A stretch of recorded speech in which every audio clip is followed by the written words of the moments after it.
గుర్రం బాపిరెడ్డి సినిమా చూశాను. నాకైతే నచ్చలేదు. టార్చరస్‌గా అనిపించింది. జాతిరత్నాలు ప్లస్ బ్లఫ్ మాస్టర్ ఈ 2 కలిపి ముద్ద చేసి, మిక్సీలేసి, గ్రైండ్ చేసి వచ్చిన జ్యూసే ఈ సినిమా. సో, చేతిలో రిమోట్ ఉంటేనే ఇలా ఉందంటే ఇంక థియేటర్‌లో ఆడియన్స్ పరిస్థితి ఏందో అర్థమైంది. ఈ సినిమాలో 2 క్యారెక్టర్‌లున్నాయి. మిలిటరీ ఒకటి, చిలిపి ఒకటి. అదే రాజు, మురళి వీళ్ళేసిన క్యారెక్టర్స్. ఇవి అక్కడక్కడ నవ్వొస్తది గానీ, సినిమా మొత్తం మీద లౌడ్ అంటే లౌడ్ కామెడీ. అంటే కంటిన్యూగా మాట్లాడుతూనే ఉంటాయి క్యారెక్టర్లు. ఒక స్టేజ్‌లో ఇరిటేషన్ వస్తది. ఆపండ్రా బాబు అనే ఫీలింగ్ అయితే నాకు కలిగింది.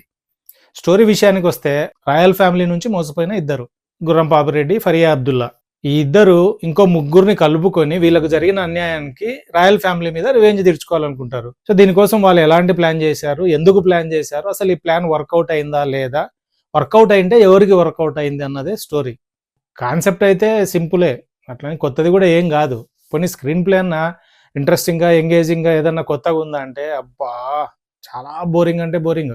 సెకండ్ హాఫ్ అయితే లిటరల్‌గా డ్రాగ్ అంటే ఇంక డ్రాగు. నెవర్ ఎండింగ్ జరుగుతూనే ఉంది. హైలైట్స్ వచ్చేసి main caste, dead body swapping. అక్కడక్కడ కామెడీ కొంచెం వర్కౌట్ అయింది. ఇక నెగెటివ్స్, సినిమా స్టార్ట్ అయిన తర్వాత దగ్గర దగ్గర హాఫ్ అన్ అవరో, 40 మినిట్సో అసలు ఏం జరుగుతుందిరా ఈ సినిమాలో అనే ఫీలింగ్ అయితే నాకు కలిగింది. అంటే దేని మీద చూడాలా ఏంటో అలా పోతుంది కానీ నేను కూడా అలా డంబుగా అలా చూస్తూ ఉన్నా. ఎక్కడో 45 మినిట్స్ తర్వాత స్టోరీ ఇదని రివీల్ చేస్తారు. బా ఇదా స్వామి మీ బాధ. సో, ఇదేదో కొంచెం ముందే మమ్మల్ని ప్రిపేర్ చేసింటే కొంచెం ఇంట్రెస్టింగ్‌గా చూసేవాళ్ళం కదా అనే ఫీలింగ్ నాకు కలిగింది. చాలా కన్వీనియంట్ రైటింగ్. వాళ్ళకి అక్కడ నువ్వు ఇది అంటే అదే, నువ్వు ఇది కాదంటే అది కాదు. ఇప్పుడు నీకు పిచ్చిందంటే ఎస్ పిచ్చింది, లేదు నీకు ఇప్పుడు పిచ్చి తగ్గిపోయిందంటే ఎస్ పిచ్చి తగ్గిపోయింది. ఇద్దరు నువ్వు ఇప్పుడు గెటప్ వేసుకుంటున్నావు, నేను ఎవరు కూడా గుర్తుపట్టలేరు అంటే గుర్తుపట్టలేరు.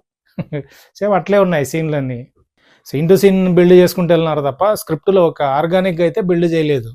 నెక్స్ట్ హీరో హాస్పిటల్ నుండి ఎస్కేప్ అవుతాడు. ఇలాంటి వాడు బయట తిరిగితే సొసైటీకి చాలా డేంజర్ అని హాస్పిటల్ వాళ్ళు ఒక టీంను పంపించి ఎతకమంటారు. సో, ఇది ఎక్కడో ఒక చోట వాళ్ళు అటాక్ చేస్తారు. ఇంకా దాని తర్వాత ఆ ఊసే ఉండదే. అరే మీరే కదా ఆ ట్రాక్ పెట్టినప్పుడు దాన్ని ఏదో కొంచెం యూజ్ చేసుకోండి లాస్ట్ వరకు. సో, ఎక్కడో హీరోకి అన్ని అనుకున్నట్టు జరుగుతున్నప్పుడు ఈ గ్యాంగ్ ఏదైతే వచ్చింది హీరోను లాక్ చేస్తే మనకు ఒక ఇంట్రెస్ట్ వస్తుంది. అరే హీరో ఇప్పుడు లాక్ అయిపోయినాడు, ఇక్కడ నుంచి ఎలా బయటకు వస్తాడు. ఆ ట్రాక్లు అనుకున్నప్పుడు ఇలా ఏదన్నా లాక్ చేసుకుంటూ వస్తే ఇంట్రెస్టింగ్ ఉంటుంది, డ్రామా వర్కౌట్ అవుతుంది. అలా కాకుండా ఒక్క సీన్కి పెట్టి తీసేస్తే ఏం ఇంట్రెస్ట్ ఉంటుంది?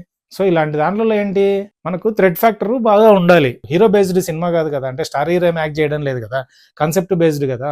హీరో ఏదనుకుంటే అది జరిగిపోతుంటది. అంటే వాడికి ఎటువంటి హడ్డిల్స్ కానీ, ఎటువంటి ట్విస్ట్లు, ఎటువంటి వాడు ఎక్స్పెక్ట్ చేయని థింగ్స్ కానీ ఏం జరగవు. ఎవరైతే అంటగనిస్ట్ ఉన్నారో వాళ్ళు వీడి మీద ఎటువంటి యాక్షన్ ఉండదు. ఏదో ఒకసారి ఊరికి అంటారు, అది కూడా కామెడీగానే. సో, ఇలాంటి కాన్సెప్ట్ ఓరియంటెడ్లలో హీరో అనేవాడిని ఎంత లాక్ చేస్తే అంత బాగుంటది. ముఖ్యంగా యాంటగనిస్ట్ వాళ్ళ సైడ్ నుంచి యాక్షన్ బాగుండాలి కదా. ఎక్కడికక్కడ వీడిని లాక్ చేసుకుంటూ పోతుంటే ఇక్కడ వీడు ఏదో నానా తిప్పలు పడి దాంట్లో నుంచి బయటకు వస్తుంటే మనకు ఆ క్యారెక్టర్ మీద కొంచెం ఇంట్రెస్ట్ వస్తుంది, కొంచెం ఎంగేజ్ అవుతాము. అర్రే వీడు ఏదో దొరికిపోతున్నాడే, ఇలా ఎలా బయట పడతాడు, ఇలాంటిది మనం ఏదో కొంచెం కనెక్ట్ అవుతుంటాం క్యారెక్టర్కు. సో, అలా ఏముండదు. వీళ్ళు మనకు ఇనీషియల్గా చెప్తారు ఈ యాంటోగనిస్టులు ఏంటి, వాడిని 1 year నుంచి ఎతుకుతున్నాము, వాడు దొరకడం లేదు. సరే వాడు 1 year ఎక్కడ ఉన్నాడో అది వేరే విషయం. తర్వాత సెకండ్ హాఫ్లో కోర్టులో అంతా ఎదురెదురే ఉంటారు. అంటే వాళ్ళు ఒకసారి గెటప్లు వేసుకుంటుంటారు, మరి గెటప్లు వేసుకుంటే గుర్తు సరే గెటప్లు తీసి కూడా ఒకసారి ఉంటారు. సో, వాళ్ళు ఏదో కేసు విన్ అవ్వబోతున్నారు, ఇలాంటి ఛాన్సెస్ ఉన్నప్పుడు యాంటగనిస్ట్ యాక్షన్ అదే ఇందాక అన్నట్లు ఇట్లాంటి యాక్షన్స్ ఏమి ఉండవు. అంత కామెడీగా నవ్వుకుంటుంటారు వీళ్ళని చూసి వాళ్ళని చూసి వీళ్ళు. సో, ఇలా అన్ని లూజ్ ఎండ్స్ ఉంటే డ్రామా ఎలా వస్తుంది? నెక్స్ట్ ఆ కోర్టు సీన్స్ ఉంటాయి, ఎంత సిల్లీగా ఎంత ఇల్లాజికల్గా ఉన్నాయంటే అంత ఇల్లాజికల్గా ఉన్నాయి. అదే ఇక్కడ జాతిరత్నాలు ఆ రెఫరెన్స్ తీసుకున్నట్టున్నారు. బ్రహ్మానందం ఆ కోర్టు ఎపిసోడ్ అని చూస్తుంటే మనకు అదే గుర్తొస్తుంటది. అదే వీళ్ళకు స్క్రిప్ట్ టఫ్ అయిన దగ్గర జాతిరత్నాలు వస్తుంది, ఇది చాలా ఈజీగా చేయొచ్చు, ఇది కాన్ మ్యాన్ మూవీ కదా అన్నప్పుడు మనకు బ్లఫ్ మాస్టర్ సినిమా గుర్తొస్తుంది ఈ రైటింగ్ టీంకు. అట్లే ఉంది. అంటే డిఎన్ఏ అంటే డిఎన్ఏ లేదు, డిఎన్ఏ ఇలా వర్కౌట్ కాదు, ఇలా వర్కౌట్ అవుతా అంటే మళ్ళీ అలా ఏదనుకుంటే అది అప్పటికప్పుడు స్పాట్లో డెసిషన్స్ అన్ని హీరో తీసుకుంటుంటాడు, అలా జరిగిపోతుంటాయి. ఇది కూడా నాట్ కన్విన్స్డ్ అనిపించింది.